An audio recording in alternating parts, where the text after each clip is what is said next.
আজ মা চলে যাচ্ছে মায়ের নিজের বাড়ি, মনটা খুবই খারাপ, কিন্তু কিছু করার নেই। মিনি ব্লগ নিয়ে আবার চলে এসেছি। এটা হচ্ছে ভাইফোঁটার দিনে ব্লগ, বড় ব্লগ ইউটিউবে আসবে ভাইফোঁটার, কিন্তু মা চলে যাচ্ছে সেটা আমি ছোটো করলাম। আমার মুড ভালো নেই, তারপরে ভাবলাম না তোমাদের সাথে শেয়ার করি।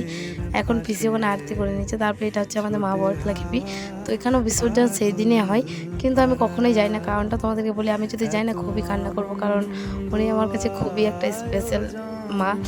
মানে কীভাবে কী বলবো কিছু বুঝতে পারছি না। আমার খুবই কষ্ট হয়, ভিডিও দেখে আমার খুব কষ্ট হচ্ছে, কিন্তু আমি যাই না এই কারণে যে আমার মানে আমি নিজেকে আর সামলাতে পারবো না, খুবই কান্না করবো, তাই আর যাই না। আবার মানে বাড়ির যে করছে সবাই, মানে পান দিয়ে গাল টাল সুদ মানে কি যা করে সেটা করছে, আমিও করে নেবো। আমার মনটা খুবই খারাপ, কারণ যেন কেন আমার কালী পুজো আমার কাছে খুবই স্পেশাল, দুর্গা পুজো, লক্ষ্মী পুজো, যা যা পুজো পুজোর থেকে কালী পুজো আমার কাছে খুবই স্পেশাল।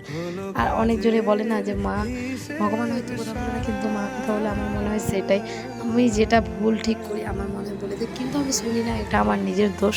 তো এখন আমার ভাই নিয়ে চলে যাচ্ছে, আর আমাদের এখানে বিসর্জন, মানে আমাদের এখানে সব জায়গায় এক ভাইফোঁটার দিনে বিসর্জন হয়ে যায়। তো এখানে আমার ভাই বোন ওরা একটা ডান্স হচ্ছিলো, ভাবলাম আমিও